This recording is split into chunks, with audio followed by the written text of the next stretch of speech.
Hey guys, how's it going? It is going to be such a good day.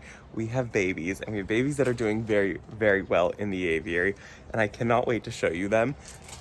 They're so ugly. They're so stinking cute. It's ridiculous. They've started to lose all of their baby feathers, and they're coming into the teenage feathers, which means that they're solid gray. They're so sweet. I love them so much, and they're doing extremely well. I want to show you guys them, and I think I'm going to attempt to try to hold them and see how they do today. One of them is much further along than the other one is, and there's one more still in the nest, and I'm expecting the one that's in the nest to be out of the nest probably in the next day or two. So it's exciting. They're coming along. They're growing up. So let's go check those out, and then we will move on to the project for today. So here's one of the babies. They're so cute. They're so ugly when they have their little feathers coming out the side of their head. I always say they look like Bernie Sanders. Okay, you can go down. Come on, you can go down. No, you want to stay with me? You want to stay with me?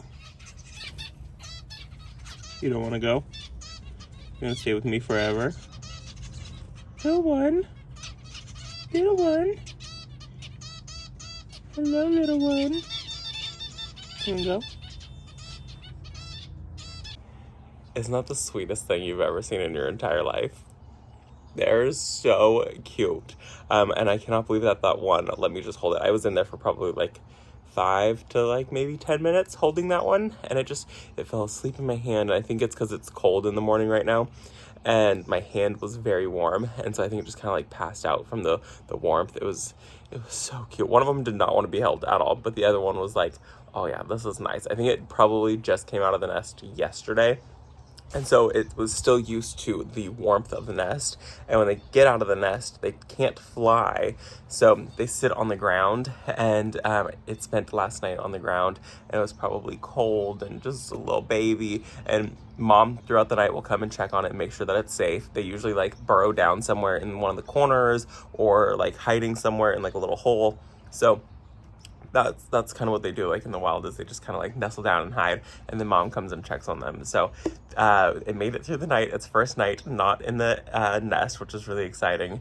And now they're just gonna continue to grow, and they're gonna grow really fast once they're out of the nest. So it's just exciting, and hopefully we have a couple more. We had 20 eggs or something like that, and so we thought we were gonna get a bunch of babies, but we got 3 babies all from one nest. So it's just exciting. Let's go ahead and do a project today, some work. Okay, I'm very dark because it's very early in the morning and the sun is just peeking up, but I have 3 plants left to plant from my plant list, or from the plant load that had shown up. This is the Bejeweled Rose Rhinestones Penstemon. Penstemon. I'm getting penstemon in the ground. If you've been here for a minute, you know that I've planted pennisetum in my garden, and I've continuously called it penstemon. It just rolls off the tongue better. The one that I grow is black stocking, and it's my favorite. And so I grow black stocking.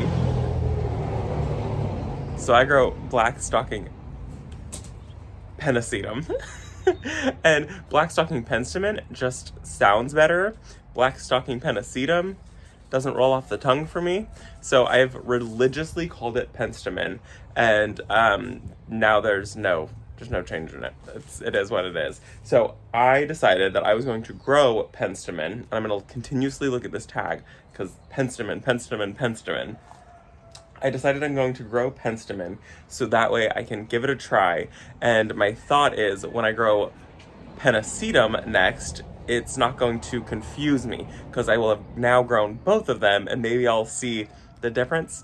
Well, I know there's a difference, but maybe I will fully understand the difference now. So I'm really excited about this. I've never grown a penstemon before. This one gets about 16 inches tall, about 2 feet wide at maturity. Huge attractor for bees and hummingbirds. I guess hummingbirds go crazy for this plant, which is really exciting. And it is hardy in zones 3 through 8. I'm in a zone 9, but I know we can grow penstemon here. I've seen a couple other people that have grown it, and so I'm really excited to get these ones in the landscape, especially because of their color. Isn't that pretty? I thought that was really gorgeous. So let me turn the camera around and I'll show you guys so these shadows aren't so harsh. So I have 3 of these plants, and here is the tag so you can see it a little bit better. And it's just really, really pretty. I'm not like a huge fan of this foliar growth. It doesn't do anything for me, but it's okay. And I think I know where I want to plant these. I haven't taken it back there, so we're gonna go set it back into one area and see how these look. And then if I don't like it, then they'll go into the new flower bed that we had just created. And I mean, either way, I think they're going to be really pretty wherever they go. I don't think it matters too much, but I do want to make sure that they're getting full sun, because these are full sun lovers. And they kind of have these like strappy leaves, strappy foliar growth here, which is, it's interesting, but once it blooms, you don't even see the strappy leaves on it. So we'll see about this. When does it bloom? It says that it blooms late spring through early summer. And like I said, hardy in zones 4 through 8, and total hummingbird lover. It also says that it is native in the Southwest. So that's also really cool. I always love planting anything that's kind of a native, or native to the United States at least. So let's go ahead and take these to the back and get them all planted. So we are in the apple espalier bed right here. And I am going to take out this butterfly bush right here. This one, it got spider mites, and the aphid damage just kind of like brought it to the end of its life. It looks very, very sad right now. So we are going to pull that. I've got some weeds that are popping up back there. And then I'm going to stake up, this is the Pittosporum. This is one called Hula Hoe. And I love Pittosporum, but we're going to stake it up, push it back a little bit because it's really leaning forward. I wish that what I had done was planted the Pittosporum here to block this telephone pole, but I didn't. You live, you learn, you move on. So the plan is to remove these, and then I think I want to just kind of like drift them right here, just do like 1, 2, 3, small little trio. I've got a peony right here, and then I can find something tall to go kind of right here, maybe like mid-size right here, because I don't want to fully block the espalier. That's kind of a important piece to me, and I don't know why my lights are still on. Those should not be on. I'm gonna have to look into that. Okay, anyways, let's stake this up, pull that, and then we will get to doing a little bit of planting right here. I originally thought that I was gonna put them in the new garden bed that I had just created, the little like swoop thing, and I've decided not to do that just because that bed already has a lot of pink in it, and so I need to change that up just a little bit. So no more pink, I don't think, at least, in that bed. I'll say one thing and do another. And it's just a lot of pink in that bed. And so I want to spread it out so I have got cohesiveness throughout the garden. That's the plan.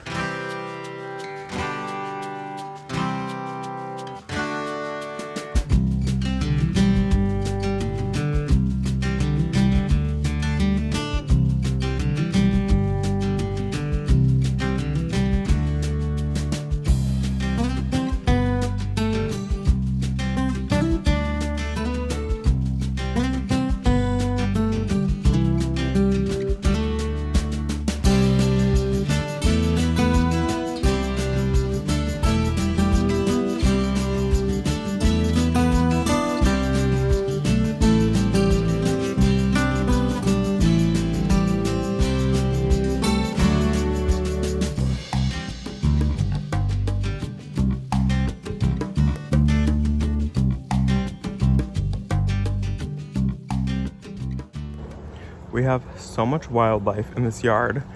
We've got these 2 doves. They come here and they eat, and then they collect a couple sticks and they go make a nest somewhere else.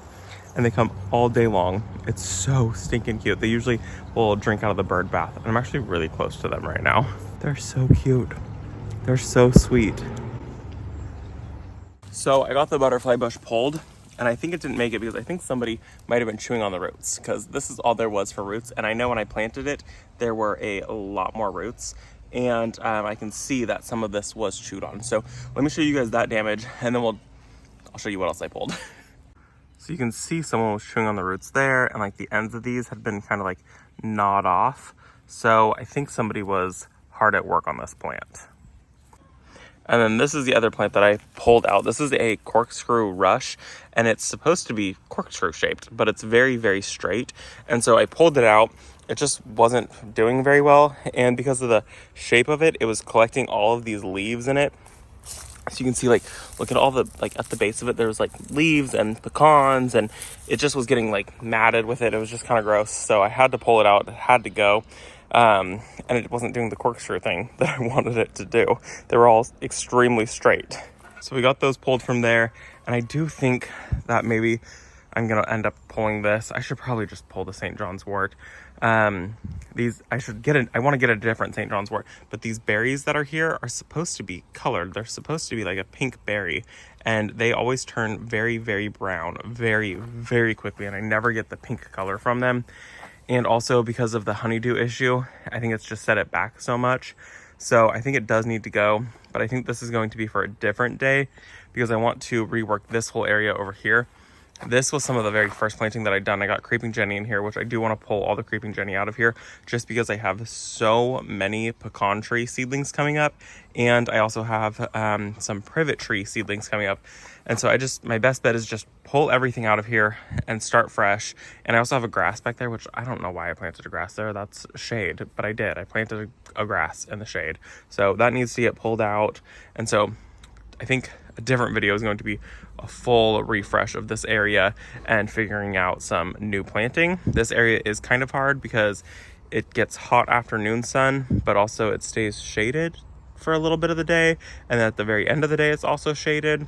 So it gets like some intense sun for a couple hours and then it's shade. So it's not even like soft sun where it's like morning sun or anything like that. It's yeah, we're moving on. We're not dealing with any of this today.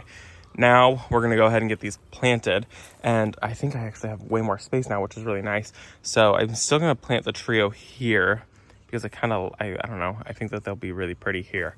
So that's it, and then that means that I have all this room for this. Oh, and I got this staked up, which is so much happier. It's so much better. It was too much. It was in your face. And the Pittosporum I absolutely love though.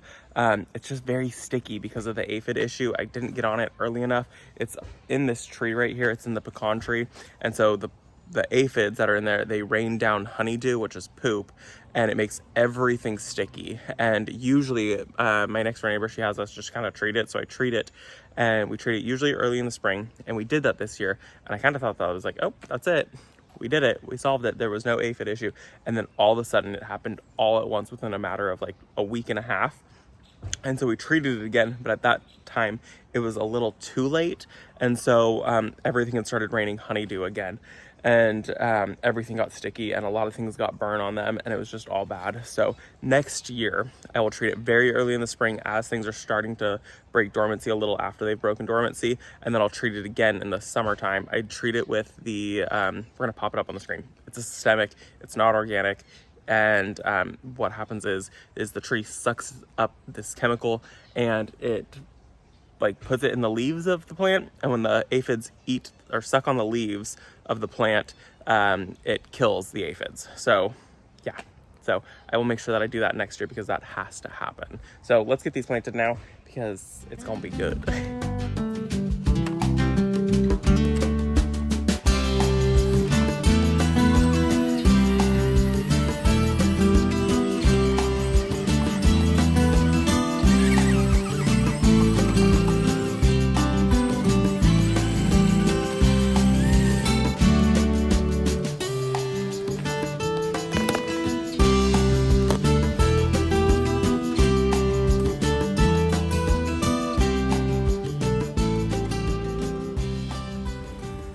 So there's a cement slab right here and it's not very deep, and it ends here. It like curves right here and it goes this way and it goes that way and that way, and I can't tell what it is. I don't know what's happening. Maybe this is why some things in this bed do not thrive. Is there a walkway under here? What is happening? This might have to be a project for another day because I don't know what to do about that. Okay, so I talked to Brent and we decided to hold off on this, and I'm just gonna go plant somewhere else because we gotta figure out what that is, and I obviously don't want to do any planting in this area if we have concrete underneath it. And I'm thinking maybe that's why a few things kind of struggled in this bed, is because of this concrete piece.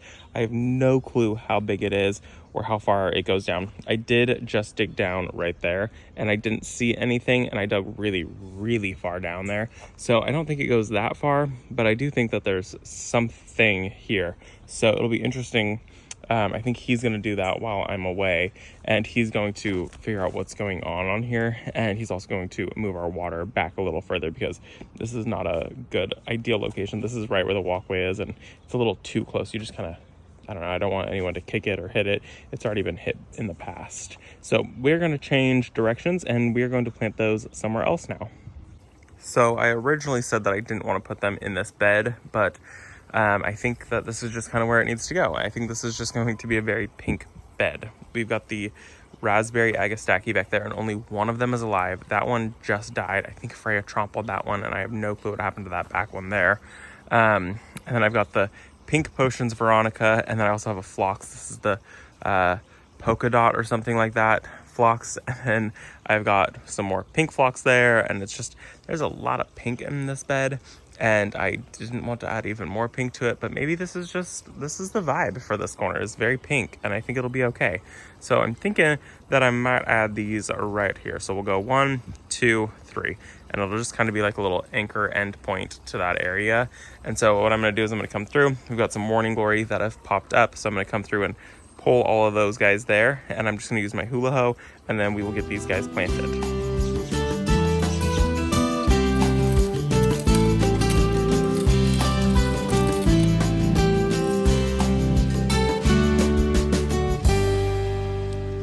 I've talked in the past about how much I love this hula hoe, so I'm going to link one from Amazon, but you can also find them super locally. I think I picked this one up at my local Ace Hardware. It was $30 is what I paid for it. Worth every penny. And we have morning glories that pop up because I grow morning glories every single year. I love them. And so I've got little seedlings that do pop up throughout the year, and they're not invasive, but they will take over. So if you're going to plant morning glories, you need to know kind of what you're doing and how you're planting them. They will drop seed everywhere, just like anything that drops seed, and you will get little seedlings that pop up. But if you just go in with like a hula hoe, it takes the heads off of them, and then they can't continue to grow. Really, really easy to stay up on. Morning glories are kind of a hot topic because they're also in the bindweed family, and bindweed is one plant that a lot of people have issue with, and so a lot of people just don't like morning glories because they associate it with bindweed. Bindweed is invasive, and it has like a taproot, and it spreads by rhizome. Morning glories, they don't. They just spread by seed. So if you grow them, definitely invest in a hula hoe, and you will have seedlings that pop up everywhere, but I do think it is a worth it plant to have in your garden.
I think that is going to be so nice to see. This is what you're going to see kind of as you round the corner and enter into the cut flower garden.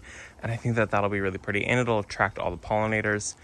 This is going to be in full sun probably in about 30 minutes, so probably about 11 o'clock, and it'll stay in full sun till the very, very end of the day. So it's really exciting to get more plants in this bed. It is a bummer that it's more pink, but this is just going to be the pink corner, and I think we're just going to go with it. We're going to own it. It is what it is, and it'll be really pretty regardless. It doesn't matter at the end of the day. I am going to try to go in and add a few other colors into here. I do want to add a lemon cypress into this corner and get some like more vertical interest and some evergreen interest. I think this bed desperately needs some type of evergreen interest in it. So a lemon cypress, when they become available in the fall, I think it's going to be pretty. I'm not going to cut the grasses back. I will cut them back later in the winter time, but I'm not going to cut them back now. I do see some green growth in here. It's blue, but I see some growth that's alive, and so I don't want to cut it back just because it's using that last little bit of energy that it can to photosynthesize. So that's the only reason I haven't cut those back. But those next year are going to be really pretty and lend for a lot of privacy. They'll reach the very tip top of the fence, which I'm very excited about that. So those look really pretty. I cannot wait to see those like bloom next year. I think it's gonna be gorgeous with like the green on the background of the like bed right here, which if you haven't seen, we did finish the back of the bed. We redid that and redid the top of it. I do think that I should probably come in here and figure out something, because I think that when I built this bed, this was the very first thing that I ever built, and I have this sneaking suspicion that I put landscape fabric underneath it. See that? And this is not a very deep bed, so I don't think there's enough room in here for that. Yeah, so I need to possibly figure out something. But I do have some zinnias that are coming, so we're just gonna move on. Look at zinnia. Hello, hello little friend. And then look, some more zinnias are coming. Isn't that exciting? I'm gonna get another little push of zinnias. Something happened. I forgot that I had a couple packages coming, and I did not warn Brent. My hands are soaking wet because I just got done watering everything. And today was supposed to be the day that I finished getting all of those plants in the ground. Yeah, I'm not done. I'm not done at all. I just had more plants show up. Let me turn the camera around and show you guys what just showed up to our door.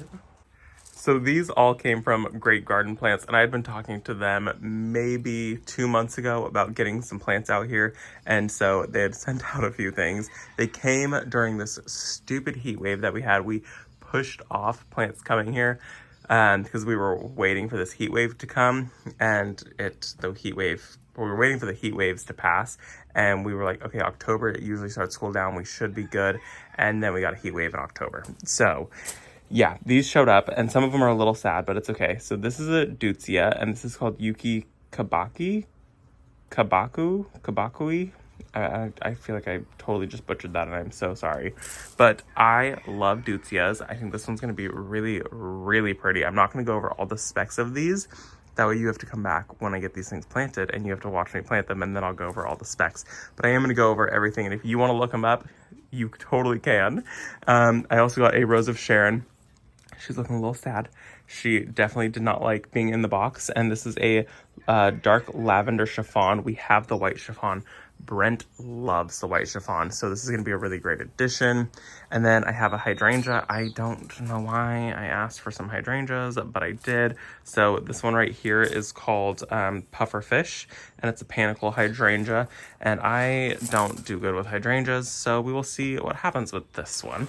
And I ordered 3 hydrangeas. I did that. And then this I'm really excited about. This is an Ilex, and it's called Strongbox, and it's kind of going to be used as a boxwood replacement, at least for me. Brent doesn't like boxwood.